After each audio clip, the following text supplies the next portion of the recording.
Assalamualaikum warahmatullahi wabarakatuh.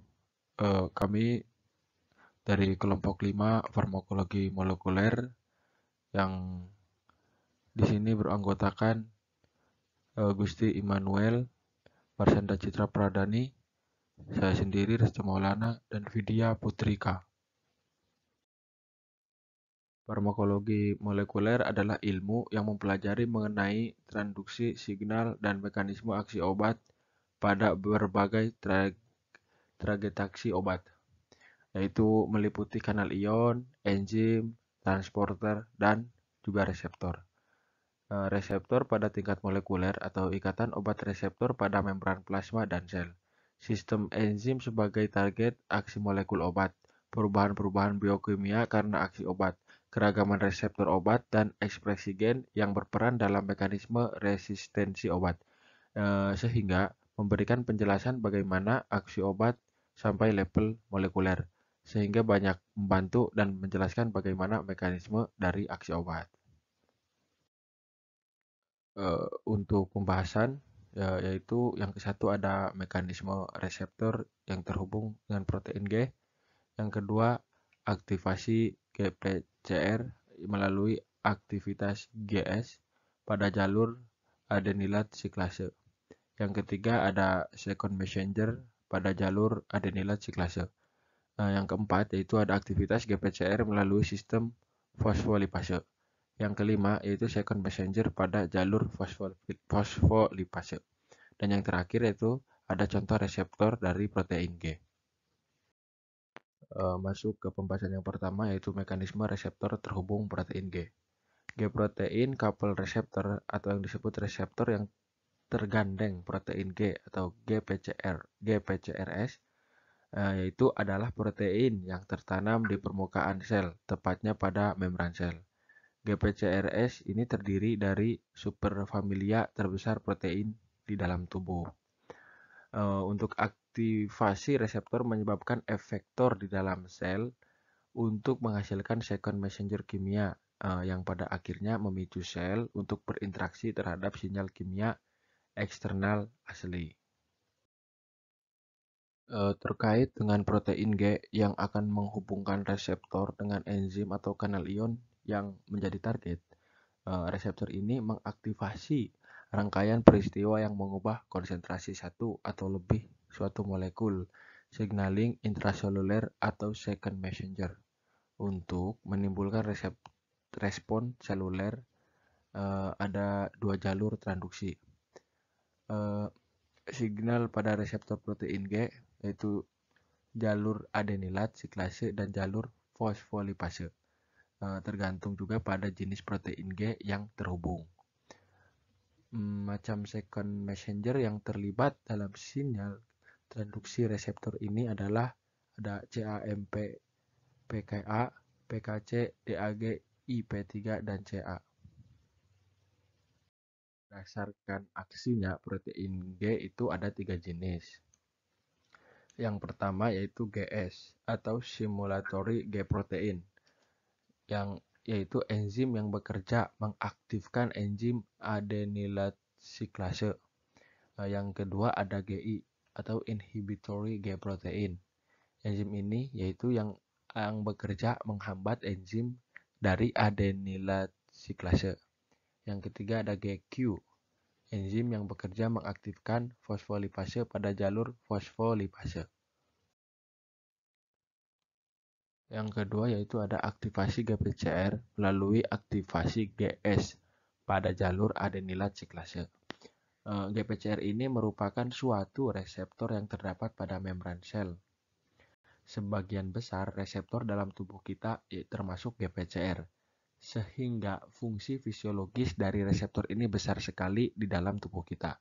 Reseptor ini juga terikat dengan protein G yang akan menghubungkan reseptor ini dengan enzim atau kanal ion yang menjadi target dengan jalan mengaktifasi rangkaian peristiwa yang mengubah konsentrasi satu atau lebih suatu molekul signaling intraseluler atau secondary messenger sehingga menghasilkan reseptor seluler. Aktivasi GPCR melalui jalur adenilat siklase. Rangkaian peristiwa molekuler yang terjadi pada aktivasi reseptor GPCR melalui jalur adenilat siklase adalah sebagai berikut. Yang pertama, atau pada batuk inaktif, protein G berada sebagai suatu trimer dengan GDP yang terikat pada subunit alfa. Pada kondisi ini, sebuah subunit berada dalam satu kompleks. Yang kedua, jika suatu ligan atau neurotransmitter atau hormon berikatan dengan GPCR, maka dimulailah proses signaling yang diawali dengan perubahan konfirmasi reseptor yang melibatkan daerah sitoplasmik reseptor, yang menyebabkan daerah sitoplasmik reseptor menjadi aktif terhadap protein G. Selanjutnya, subunit G-alfa akan melepaskan GDP dan akan mengikat GTP atau terjadi pertukaran GDP ke GTP. Yang ketiga, penggantian GDP menjadi GTP menyebabkan perubahan konfirmasi pada subunit G-alfa. Subunit G-alfa yang terikat dengan GTP tersebut kemudian terdisosiasi dengan subunit beta Y menjadi subunit yang aktif yang akan mengaktifkan adenilat siklase atau AC untuk memproduksi CAMP. Selanjutnya, CAMP akan mengaktifkan PKA atau CAMP Dependent Protein Kinase yang akan mengkatalisis fosforilasi berbagai protein targetnya dan menimbulkan aktivitas. Selanjutnya, second messenger pada jalur adenilat siklase. CAMP atau siklik AMP untuk mengaktifasi protein kinase A atau PKA atau A kinase sama dengan yaitu PKA itu disebut protein kinase A karena aktivasinya diregulasi oleh adanya CAMP. Untuk memfosforilisasi banyak jenis protein dan mengaktifkannya berperan dalam regulasi enzim metabolisme dan transkripsi gen. Untuk contohnya yaitu dalam metabolisme glukoksa yaitu memicu glikogenolysis dan menghambat sintesis glikogen untuk meningkatkan atau memaksimalkan ketersediaan glukosa di dalam sel. Yang keempat yaitu aktivasi GPCR melalui jalur fosfolipase. Reseptor tergandeng protein G akan teraktivasi melalui jalur fosfolipase jika tergandeng dengan protein GQ. Peristiwa molekuler yang mengawali aktivasi melalui jalur ini sampai terbentuknya subunit A yang aktif adalah sama dengan pada jalur adenilat siklase. Tetapi pada jalur ini subunit A yang aktif akan mengaktifasi enzim fosfolipase C. Enzim fosfolipase C selanjutnya bekerja menguraikan fosfatidil inositol bisfosfat atau PIP2 menjadi inositol trifosfat atau IP3 dan diasil gliserol atau DAG.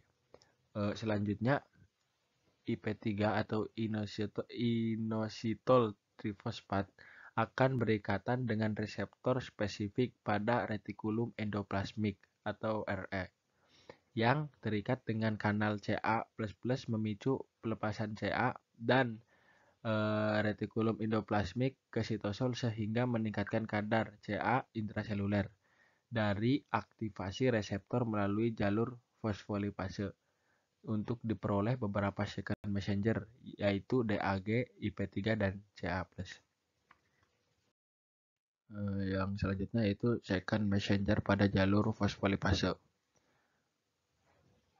Yang pertama itu DAG atau diasil gliserol. Diasil gliserol ini memiliki dua peran dalam signaling, yaitu dapat diurai lebih lanjut untuk melepaskan asam arakidonat bersama-sama dengan kalsium mengaktifasi protein kinase C atau C kinase atau PKC. PKC disebut protein kinase C karena aktivasinya tergantung pada kalsium. Untuk PKC sendiri bekerja dengan cara memfosforilasi bagian serin dan treonin pada banyak jenis protein target, tergantung pada tipe selnya. Untuk aktivasi PKC juga dapat meningkatkan transkripsi gen tertentu. Untuk Ca+, merupakan second messenger yang sangat banyak digunakan pada berbagai fungsi sel. Konsentrasi Ca dalam sitosol sangat kecil, ukurannya 10-20 nanometer. Di ekstrasel sebesar 1-2 nanometer. Di dalam sel, Ca tersimpan di dalam retikulum endoplasma, yaitu pada sel saraf, atau retikulum sarkoplasma pada sel otot. Ca di retikulum endoplasma dilepaskan jika terjadi ikatan antara IP3 dengan atau P3 gate Ca channel kanal membuka. Fungsi ion Ca antara lain kontraksi otot, pelepasan neurotransmitter pada sel saraf, ekositosis pada secretory cells. Contohnya histamin dan mast cell, insulin dari sel beta di pankreas. Contoh reseptor dari protein G. A. Reseptor asetilkolin muskarinik. Reseptor ini terdistribusi luas di seluruh bagian tubuh dan mengandung berbagai fungsi vital, baik di otak maupun sistem saraf otonom. Reseptor asetilkolin muskarinik terdiri atas 5 subtipe yang semuanya tergantung dengan protein G, yaitu reseptor M1, M2, M1, M4, dan MS. Yang B yaitu reseptor muskarinik M2. Reseptor muskarinik M2 banyak dijumpai pada otot jantung. Aktivasi reseptor M2 pada sel otot jantung menyebabkan penurunan kekuatan kontraksi maupun frekuensi denyut jantung yang merupakan aksi saraf parasimpatik. Reseptor M2 juga dijumpai pada otot polos kandung kemih secara dominan. Bersifat reseptor M pada kontraksi kandung kemih adalah secara tidak langsung dengan cara membalik atau melawan relaksasi yang disebabkan oleh stimulan reseptor beta adrenergic melalui peningkatan CAMP. Reseptor muskarinik M. Reseptor M merupakan reseptor muskarinik yang paling luas distribusinya dalam berbagai organ dalam sistem biologis, terutama pada otot polos, berbagai organ, dan pada kelenjar-kelenjar eksokrin. Aktivasi reseptor M akan mengaktifkan sistem fosfolipase C yang akan memobilisasi kalsium sehingga berperan dalam kontraksi otot. Reseptor M juga menjadi target aksi beberapa agonis, antara lain polikarpin. Yang polikarpin ini bersifat tidak selektif. Obat ini digunakan secara klinis pada penyakit glukoma dan gangguan xerostomia, yaitu kekeringan mulut atau mata akibat berkurangnya produksi saliva dan air mata yang dapat terjadi setelah terapi radiasi pada kanker di sekitar kepala dan leher atau pada Sjogren's syndrome. Yang kedua yaitu reseptor muskarinik MA dan M1. Sebuah studi menunjukkan peran reseptor MA dalam meregulasi keseimbangan transmisi kolinergik dan dopaminergik, di mana kurangnya aktivitas muskarinik M akan menyebabkan aktivitas dopaminergik yang berlebihan. Selain obat-obatan yang bersifat selektif pada subtipe reseptor tertentu, cukup banyak obat-obat antagonis maupun agonis reseptor muskarinik yang bersifat tidak selektif, seperti skopalamin, atropin, dan benzotropin. Skopalamin diduga bereaksi dengan reseptor M1 dan dapat digunakan untuk mencegah mual, muntah, dan mabuk perjalanan. Yang B yaitu reseptor adrenergik. Reseptor adrenergik merupakan reseptor yang memperantara aksi saraf simpatik flight atau fight or flight response, meliputi dari glukosa, denyut jantung, dilatasi saluran pernapasan, dan pengaturan sirkulasi perifer. Reseptor ini merupakan reseptor bagi neurotransmitter golongan katekolamin, yaitu adrenalin atau epinefrin dan noradrenalin atau norepinefrin. Epinefrin terutama menstimulasi reseptor beta adrenergik sedangkan norepinefrin yaitu menstimulasi terutama pada reseptor alfa adrenergik.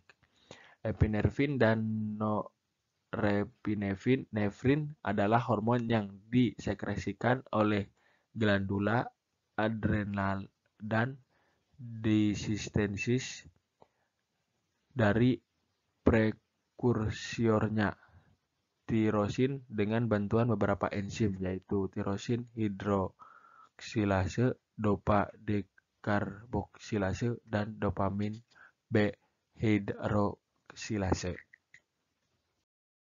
Beberapa enzim yang terlibat dalam proses sintesis dan degradasi noradrenalin dari enzim-enzim ini yang banyak menjadi target aksi obat adalah yang pertama yaitu tirosin hidroksilase atau TH, yang kedua ada monamin oksidase atau MAO, yang ketiga cetatol O-metil transferase atau COMT. Yang pertama yaitu reseptor A. Reseptor A kini diketahui memiliki 3 subtipe yaitu A1A, AS, dan AI. Aktivasi reseptor A antara lain menyebabkan vasokonstriksi. Stimulasi saraf simpatik yang berlebihan melalui reseptor ini dapat menyebabkan keadaan patologis seperti hipertensi, sehingga reseptor A menjadi target aksi obat-obat antihipertensi seperti parazosin, deoxazozin, dan terazosin yang selektif mengantagonis reseptor A. Yang kedua yaitu reseptor A adrenergik. Reseptor A adrenergik terdiri atas 3 subtipe, yaitu alfa 2A, alfa 2B, dan alfa 2C. Reseptor A berlokasi pada saraf parasimpatik maupun paskasinaptik. Reseptor A presinaptik disebut juga autoreseptor, berperan dalam pengaturan pelepasan norepinefrin dan ujung saraf dan tampaknya beraksi sebagai bagian dari mekanisme umpan balik. Contoh dari antagonis selektif bagi reseptor A2 adalah yohimbin yang digunakan secara luas untuk mengatasi gangguan disfungsi ekskresi pada pria. Yang ketiga atau selanjutnya yaitu reseptor beta-1 adrenergik. Reseptor beta-1 merupakan reseptor adrenergik utama transduksi signal melalui ikatan dengan protein GS YA24/47 jalur adenilat siklase. Di jantung, aktivitas reseptor 31 menyebabkan peningkatan kadar CAMP, menstimulasi PKA untuk memfosforilasi berbagai protein regulator CA dan beberapa protein myofilamen seperti troponin, menyebabkan efek peningkatan kontraksi otot jantung dan frekuensi denyut jantung, atau efek kronotropik dan iontropik positif. Yang keempat yaitu reseptor beta-2 adrenergik. Sama dengan reseptor beta-1, transduksi signal reseptor ini melalui ikatan dengan protein GS yang memicu aktivitas adenilat siklase. Aktivitas reseptor ini pada otot polos bronkus meningkatkan adenilat siklase. Aktivitas reseptor ini pada otot polos bronkus meningkatkan level CAMP yang mengaktifkan PKA dan menghambat myosin light chain kinase yang ada pada gilirannya menghambat interaksi aktif dari myosin sehingga menyebabkan efek bronkodilatasi. Untuk contohnya yaitu adalah salbutamol dan terbutalin, aksi pendek, salmeterol, dan formoterol yang memiliki aksi panjang. Yang kelima yaitu reseptor beta-3 adrenergik. Reseptor beta-3 adrenergik merupakan reseptor adrenergik yang terutama banyak dijumpai pada jaringan adipose atau lemak. Selain itu, aktivasi reseptor beta-3 juga berperan penting dalam proses lipolisis pada sel adiposit. Untuk di jantung, stimulasi reseptor beta 3 menghasilkan efek yang berlawanan dengan efek yang dihasilkan oleh aktivasi reseptor beta 1 maupun beta 2, yakni efek inotropik negatif yang disebabkan oleh stimulasi reseptor beta 3 ini adalah berperan sebagai katup penyelamat ketika ada stimulasi adrenergik yang berlebihan. Reseptor dopamin. Dopamin adalah senyawa katekolamin yang penting pada otak mamalia yang mengontrol berbagai fungsi meliputi aktivitas lokomotor, kognisi, emosi, reinforcement positif, dan regulasi endokrin. Pada awalnya ditemukan dua subtipe reseptor dopamin, yaitu reseptor D1 dan D2. Selanjutnya, setelah studi tentang cloning gen diperkenalkan, ditemukan 3 lagi subtipe reseptor, yaitu reseptor D4 dan D5. Reseptor subtipe ketiga ini kemudian digolongkan berdasarkan kemiripannya terhadap dua jenis reseptor yang lebih dulu ditemukan, yaitu keluarga reseptor D1 dan D2, yang termasuk keluarga reseptor D1 adalah reseptor D1 dan D5, sedangkan yang digolongkan keluarga reseptor D2 adalah reseptor D2, D3, dan D4. Semuanya merupakan reseptor metabotropik. Reseptor dopamin sendiri yaitu berinteraksi dengan protein. Setelah satu tipe protein yang dapat dihubungkan dengan reseptor dopamin disebut dopamin, reseptor intrinsic protein atau DRIPS. Yang selanjutnya yaitu reseptor angiotensin. Reseptor angiotensin ini adalah hormon peptida yang berasal dari protein angiolensinogen. Angiotensinogen diubah menjadi angiotensin 1 dengan satu katalisis tenin. Selanjutnya angiotensin 1 akan diubah menjadi angiotensin 2 dengan dikatalisis oleh enzim A, yaitu angiotensin converting enzyme. Angiotensin 2 akan bekerja pada reseptornya memicu berbagai proses fisiologis yang menyebabkan kenaikan tekanan darah arteri dan fungsi renal sehingga terlibat dalam patofisiologi berbagai penyakit seperti hipertensi, hipertrofi jantung, gagal jantung, dan penyakit nefropati diabetik. Yang terakhir ada reseptor histamin. Histamin merupakan senyawa amin endogenous yang diproduksi melalui proses dekarboksilasi asam amino L-histidin dan disimpan dalam sel amino L-histidin dan disimpan dalam sel MOS, basofil, dan beberapa neuron. Senyawa ini memediasi berbagai proses fisiologis tubuh, baik di jaringan pusat maupun jaringan perifer. Histamin merupakan mediator utama reaksi alergi atau inflamasi karena disintesis oleh sel-sel imunitas seperti sel MAS dan basofil dan dilepaskan jika ada stimulus berupa ikatan anugen dan antibodi atau 12E. Untuk efek histamin terhadap proses fisiologis tubuh dimediasi oleh 4 tipe reseptor yang berbeda, yaitu ada reseptor histamin H1, H2, H3, dan H4. Seluruh reseptor histamin termasuk dalam golongan G-protein coupled receptor atau GPCR. Sekian presentasi dari kelompok kami. Kurang lebihnya mohon maaf. Wabillahi taufik wal hidayah. Wassalamualaikum warahmatullahi wabarakatuh.